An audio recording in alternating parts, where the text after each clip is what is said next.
8:36 de la mañana. Vamos a conversar con la ministra de la Mujer y Poblaciones Vulnerables, la señora Marcela Guaita Alegre. Bienvenida, muchas gracias por estar con nosotros, ministra. Gracias y buenos días a todos los que están conectados en este momento. Y sobre todo, pues efectivamente, primero porque se aproxima ya el Día Internacional de la Mujer, pero además la ley sobre acosos sexuales, que ha sido ya aprobada el miércoles en la noche en el Pleno del Congreso. Es una muy buena noticia. Cuéntenos un poco, a ver, los aspectos de la ley positivos. En realidad los comentarios básicos, como siempre ocurre, porque este es un tema que siempre se ha tratado y siempre se ha buscado legislación adecuada, es primero la aplicabilidad de la misma, ¿no es cierto? Porque estamos hablando de aspectos, en fin, y situaciones en las que a veces no hay forma de darse cuenta de que el acoso está produciéndose. Segundo, porque no hay las suficientes denuncias también de las mujeres cuando sufren estos acosos. Y finalmente, no solo la aplicabilidad, no solo la vigilancia, sino también, en fin, la fiscalización y la aplicación de normas estrictas que también no son fáciles, ¿no es cierto? A ver, en primer aspectos lugar, positivos, dificultades para su aplicación. Sí, en primer lugar yo quiero reconocer la importancia de la aprobación de la norma como una voluntad política de rechazar esta conducta. El acoso sexual, como muchas otras conductas de violencia sexual, ha sido normalizado en nuestra sociedad y por lo tanto no se pensaba que esto era una acción incorrecta y menos se denunciaba. El hecho de que haya una norma que diga que esto no puede suceder y que además determine responsabilidades concretas en los sectores y en los gobiernos nacionales, yo creo que es algo muy importante. Efectivamente, el acoso sexual es algo en el que tenemos que trabajar, en primer lugar, de manera preventiva, pero para ello necesitamos fortalecer las capacidades de los sectores y de los gobiernos locales y los gobiernos regionales. Y la ley justamente establece esto, responsabilidades en gobiernos regionales y locales y sanciones administrativas. Por ejemplo, un típico caso de acoso sexual que es cuando hay construcciones y hay obreros y una chica pasa y comienzan a silbar o a decir cosas groseras, entonces ahí hay una responsabilidad personal de quien lo hace, pero también de la empresa que no ha capacitado, que no ha hecho una acción, que no pone un letrero, que ellos no comparten eso. Entonces ahí hay oportunidad para que se pueda corregir esto, que se pueda fortalecer una sanción social y administrativa por estos casos. Otro tipo de responsabilidades, por ejemplo, en el sector de educación o en mi sector, el Ministerio de la Mujer y Poblaciones Vulnerables, en donde a nosotros nos compete justamente ponerlo en nuestro plan operativo. Nosotros tenemos un plan contra la violencia hacia la mujer y buscar responsabilidades y resultados concretos en términos, en primer lugar, de fortalecimiento de capacidades, pero en segundo lugar, ya en monitorear que efectivamente hayan ordenanzas en los gobiernos locales estableciendo este tipo de sanciones administrativas o de otro tipo. Pero al mismo tiempo confianza de la población de que va a ser escuchada, ¿no es cierto? Es decir, porque en el fondo muchas mujeres no cuentan que han sido acosadas o fastidiadas o molestadas, porque dicen, bueno, la verdad es que en primer lugar me expongo a que de alguna manera digan, oye, pero se merece que te siguen, pues, ¿no es cierto? Que pasan esas bromas un poco tontas, pero además por el hecho de que en efecto no va a actuar ni la autoridad ni una conciencia cívica colectiva, ¿no es cierto? Claro, por eso es que la importancia es que hay responsabilidades directas, por ejemplo, en todo el sistema de transporte, que es un espacio también en donde típicamente se dan situaciones de acoso sexual, entonces ya hay una responsabilidad en los medios de transporte de denunciar. Y hay que trabajar socialmente, porque aquí no solamente las mujeres tenemos que actuar, sino hombres y mujeres en fortalecer la posibilidad de rechazo, porque tampoco debemos desconocer que también los adolescentes pueden sufrir este tipo de prácticas. Entonces, acá necesitamos sumar esfuerzos de los diferentes actores sociales.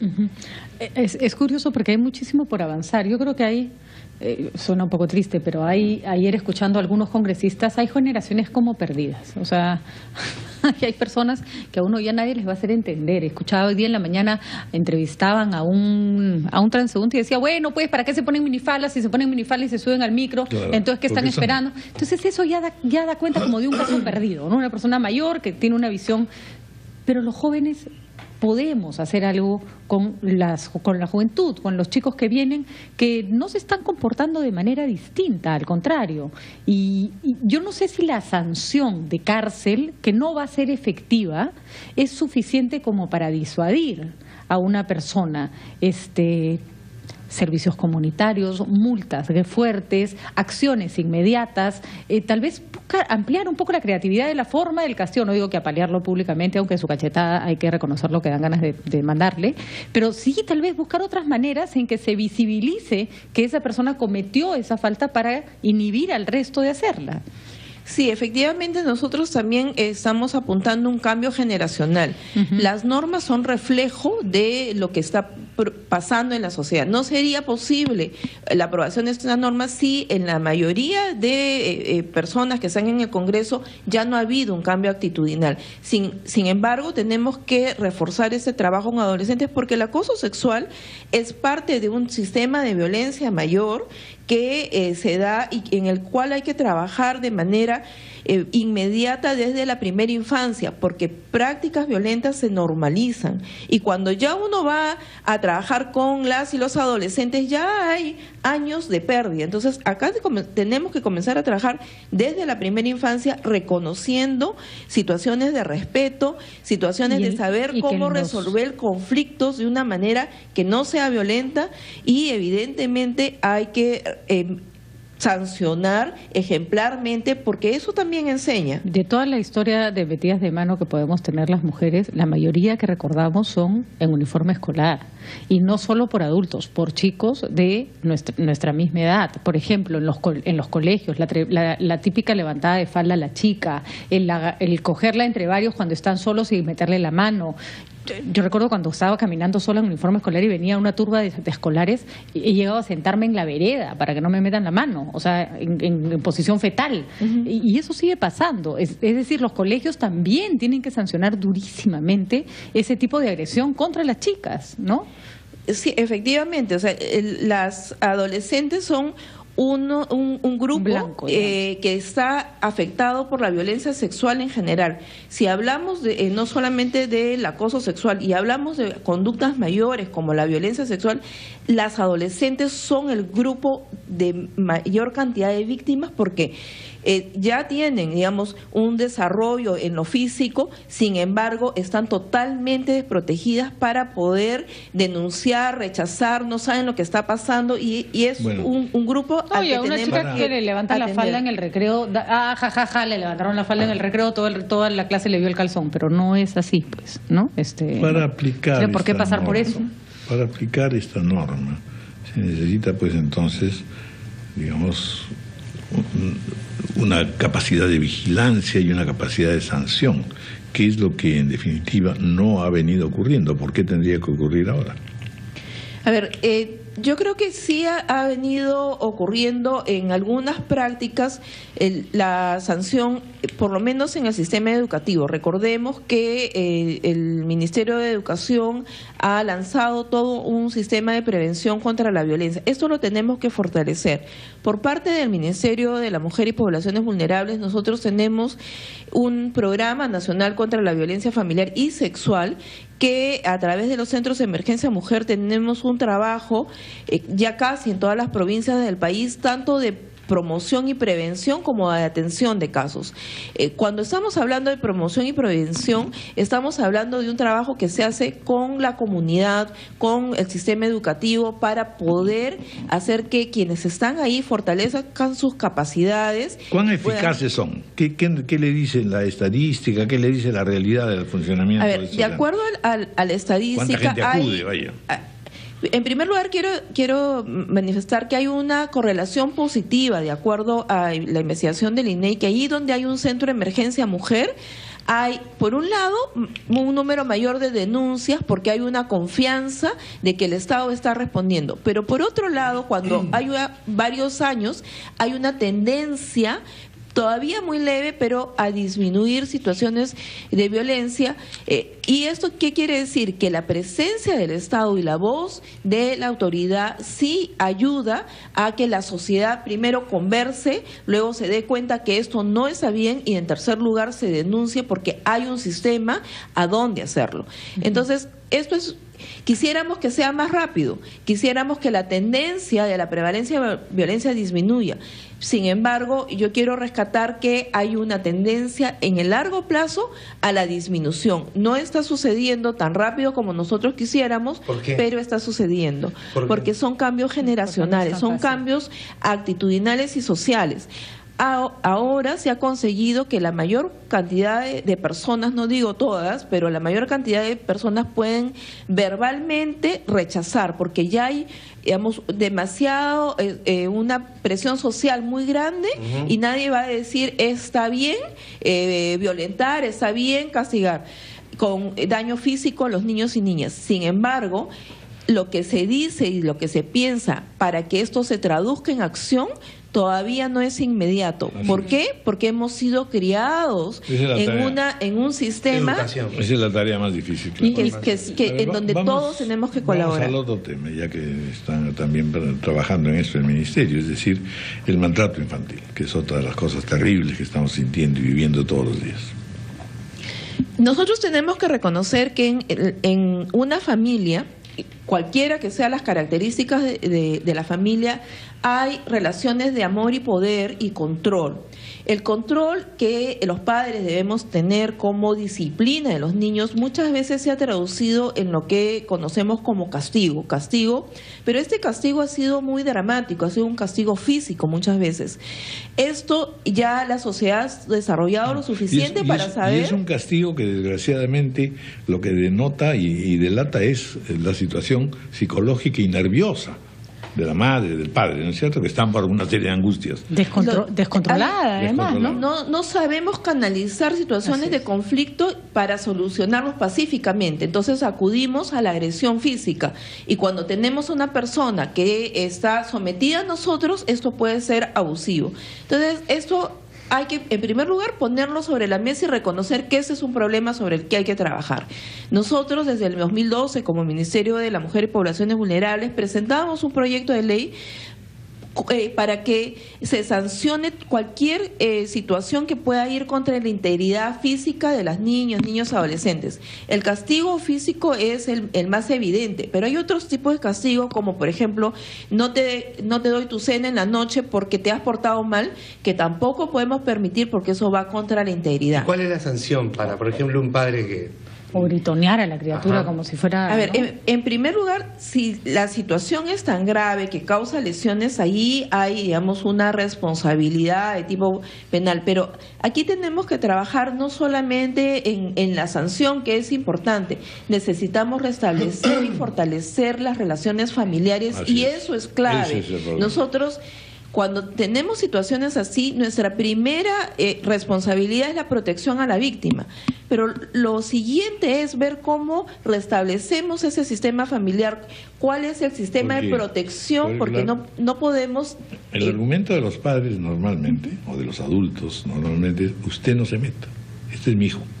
O este es un asunto de mi casa. Usted no se mete en el asunto de mi casa, ¿no es cierto? Hay la idea de que la privacidad puede llevar a esos extremos. O que el niño es una posesión, ¿no? Así como es. quien tiene un auto, ¿no?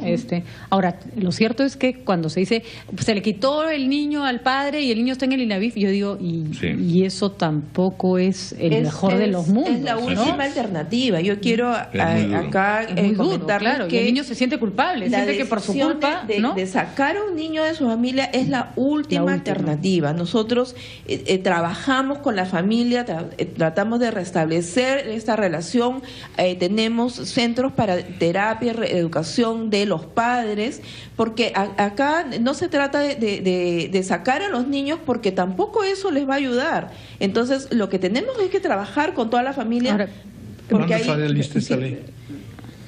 ¿Cuándo estará listo el proyecto? A ver, el proyecto que nosotros presentamos se integró porque habían varias modificaciones al Código de Niños y Adolescentes y entonces está todavía en el calendario del Congreso, y lo que nosotros hemos pedido, y aprovecho para reiterarlo, es que se apruebe ese proyecto de ley de prohibición de cualquier tipo de daño a la integridad física de los menores, independientemente del Código de Niños y Adolescentes, porque la discusión mayor que tiene que darse ha dejado de alguna manera retrasada esa norma. Hay un aspecto, antes de irnos al corte, que creo que es importante recalcar. Una cosa es el abuso al que es sometido el niño dentro de su familia, y otro es el abuso al que es sometido el niño por medio a la hora que la sociedad toma conocimiento del caso. Fotos en todos los diarios del niño golpeado, aunque no se le vea la cara, no es necesario. La imagen reiterativa 20 veces en televisión de cómo al niño se le está golpeando o cómo su padre lo está golpeando. Yo digo, ¿eso es necesario? Tenemos que humillar a una criatura de esa naturaleza. Ojo que lo que hoy día se transmite por televisión o por periódicos, y acá todos somos parte de este problema, se queda en las redes sociales para siempre.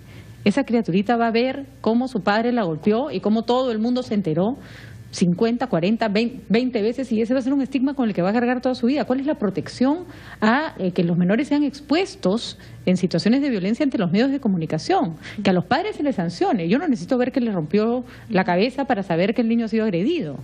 Hace un momento yo mencionaba que aquí tenemos que trabajar todos los actores sociales. Los medios de comunicación tienen una gran responsabilidad para el tratamiento de ese tipo de noticias, porque efectivamente, por un lado, cuando levantan esas noticias ayuda a poner el tema socialmente, por el otro lado pueden afectar de manera definitiva a una familia, porque quizás no digan el nombre de la menor o el menor, pero dicen el nombre de sus padres y ya todo el mundo sabe de quién se trata. O sale el padre arranzándole las mechas por toda la calle, ¿no? Eso es muy difícil.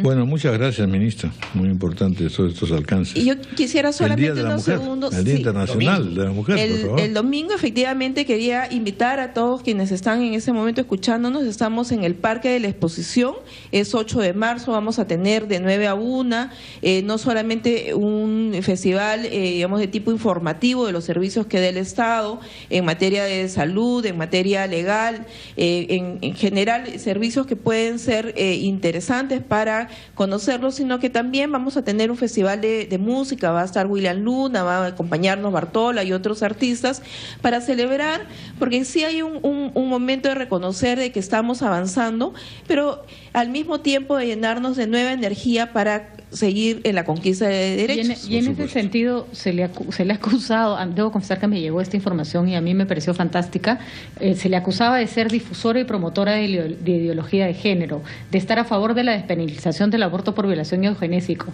de estar a favor de la anticoncepción oral de emergencia, de estar a favor de los derechos sexuales y reproductivos de los adolescentes, y todo esto ha sido puesto en una especie de panfleto diciendo que eso la descalifica para ser ministra de la Mujer, y a mí me parece que más o menos son todas las condecoraciones que se necesita para asumir el cargo. ¿Cómo responde a esta suerte de discrepancia con cierto sector que no le gusta su perfil?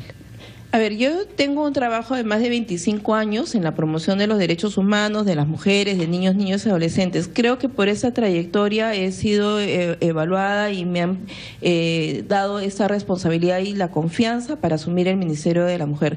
Yo soy una mujer de derecho, soy abogada, y mi compromiso es respetar las políticas e implementarlas, las que están vigentes en el Estado peruano. Mi compromiso es con el Perú y con las mujeres del Perú. Muy bien. Muchas gracias. A nosotros nos parece un gran perfil. Marcela Guaita Alegre. Muchas gracias. 8:54 de la mañana, vamos a hacer una pausa.